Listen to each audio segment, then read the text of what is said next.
So good morning. I will speak about sustainability agreements, but I will make the connection as to what my colleague Henrietta said, because here we have to differentiate between the derogation and the horizontal guidelines. This is something that is also currently under review. So next slide, please. As mentioned by Henrietta, there is a very important distinction to be made between Article 210A of the CMO and what we call the horizontal block exemption regulations and the horizontal guidelines. So as Henrietta said, this new derogation, which was created through the CAP reform, is applicable only to agricultural products, and it covers cooperation both horizontally, so between farmers, but also vertically between farmers and any other actors from the agri-food supply chain. So this is something really specific to agriculture, and you can understand it as a general exemption from the scope of application of competition rules, because generally the sphere of agriculture has the possibility to be exempted. It is one of the few areas which enjoy such a status. What I will be speaking about now shortly is really our horizontal rules. So the rules we have on horizontal cooperation. In this regard, we have two key block exemption regulations. These are the research and development block exemption regulation and the specialization block exemption regulation. So these are applicable, as you can guess, specifically to R&D agreements and specialization agreements, and they exempt, so basically they exempt from the prohibition of Article 1011 of the TFEU, those agreements that presumably fulfill Article 1013 TFEU.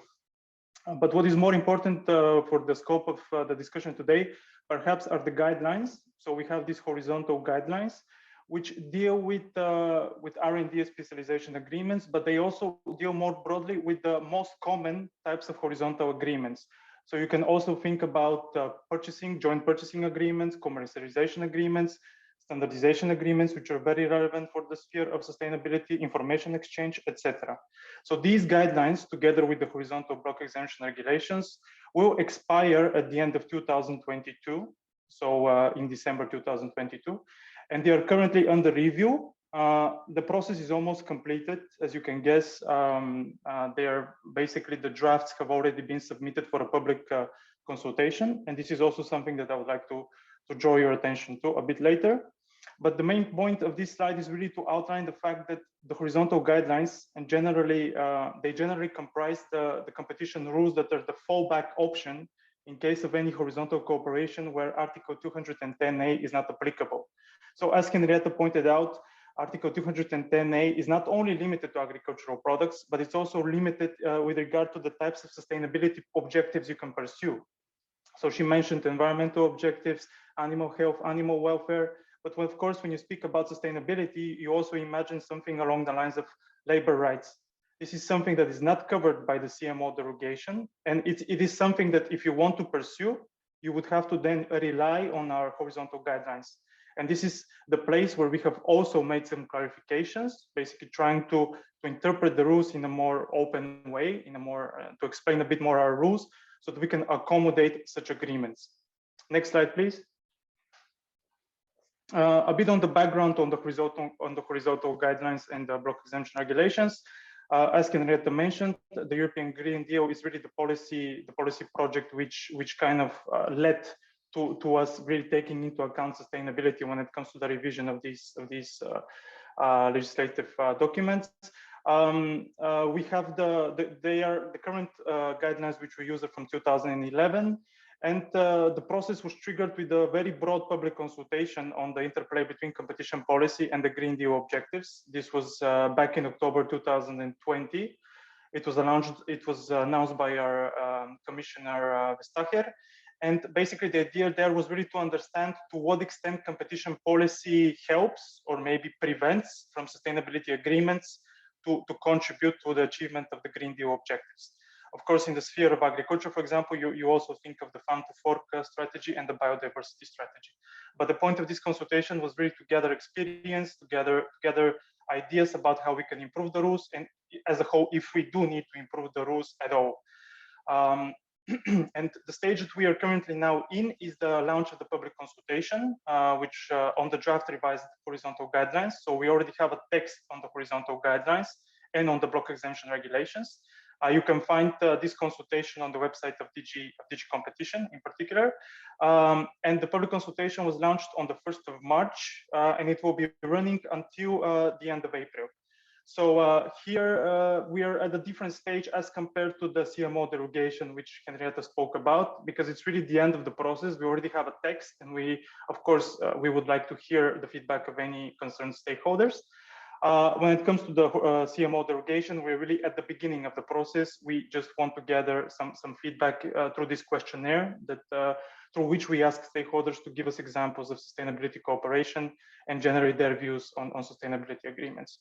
So I also encourage you, just as Henrietta did, to contribute to both. So both the questionnaire on Article 210A, but also if you have any views on the horizontal guidelines, to contribute on this consultation, which is running for a bit more than 1 month. Next slide, please. So when it comes to the horizontal guidelines, what is new? I will try to go through it quickly, not to waste too much time. Maybe you have already seen it, is the fact that there is a new chapter dealing with sustainability agreements. So generally the horizontal guidelines have various chapters, each dealing with different types of agreements. As I said, joint purchasing, standardization, information exchange, etc. What is new is that there is a new chapter dealing with sustainability agreements. The aim of this chapter is really to point out various factors. For example, one of those factors is that there are types of cooperation which fall outside Article 101 TFU. And here I have given you various examples. For example, when you think about agreements that create a database which contain information about sustainable suppliers, without requiring the parties to necessarily purchase from them. This is something that we do not consider as generally problematic under competition rules. Or another example would be agreements that relate to the organization of industry-wide awareness campaigns. Of course, this is something that really does not infringe upon Article 1011, and you can find this in the guidelines. Next slide, please. Of course, in the guidelines, we have also tried to give examples of situations where there could be sustainability agreements that do fall within 1011, and this is really the area which is the most crucial to the guidelines. It's really a question of whether they would restrict competition by object. When we talk about object, as you may know, we really speak about hardcore restrictions relating to price fixing, output limitation, market allocation, etc. Or in case they do not restrict by object, maybe in certain cases they could restrict, they could have restrictive negative effects. So as long as these effects are appreciable, then of course this also needs to be sanctioned by competition rules. And here I have given you also a few examples from the guidelines which concern situations where competition rules are indeed applicable and where indeed you need to assess in detail the agreement, the sustainability agreement, as regards its compliance with competition rules. The first example is an agreement between parties to sustainability standard to put pressure on third parties to refrain from marketing products that do not comply with the sustainability standard. As you can presume from the wording of this example, it does sound like a restriction by object, and it's really one of those situations where there is little doubt that it would have restrictive effects on competition. But you can also think about agreements between competitors to jointly develop a production technology that reduces energy consumption. This is something that on its own, as is worded like this vaguely, you cannot really say whether it's a restriction by object. But of course, as I said, you in any case need to check then if it has restrictive effects. Next slide, please. And then what is in the guidelines is really the assessment that is undertaken under 1011. So as you may know, the first procedure in this is really to look at 1011, and then as a fallback, you look at 1013. So 1011, it's really assessing, as I said, whether it's a restriction by object or a restriction by effect. And of course, there could be situations where a genuine sustainability aim could be a cover-up for a price fixing or market sharing agreement. In this case, really, we have to look at to what extent really as I said, this aim is really genuine.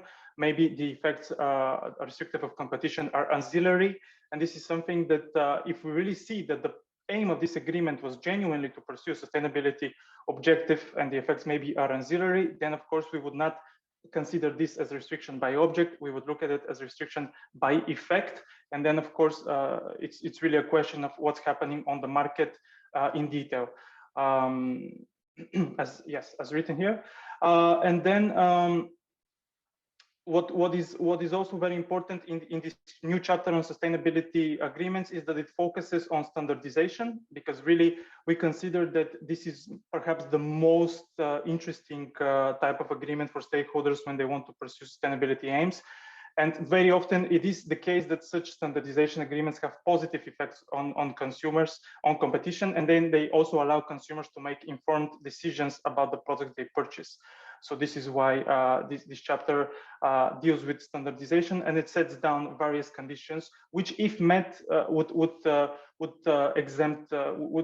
constitute a safe harbor for standardization agreements. Next slide, please. As I said, basically, if under 1011 you find a restriction by object or a restriction by effect, the next step which you'll have to do is look at 1013, and this is really at seeing whether maybe the restriction of competition is somehow compensated on the market in a positive way. The general idea is, of course, that if the agreement has positive effects which are at least equal to the negative ones, or of course that are larger than the negative ones, then we allow this agreement to go through. There are 4 conditions under 1013 which are particularly known. The first condition is really about improving production, distribution of goods, or promoting technical or economic progress.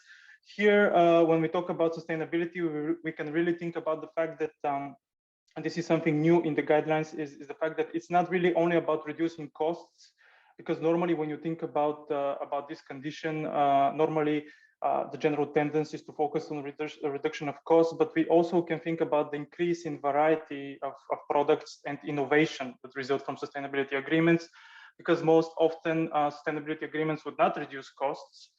So they would usually lead to price increases, but of course then they would lead to an increase in the types of products offered. And this is something positive.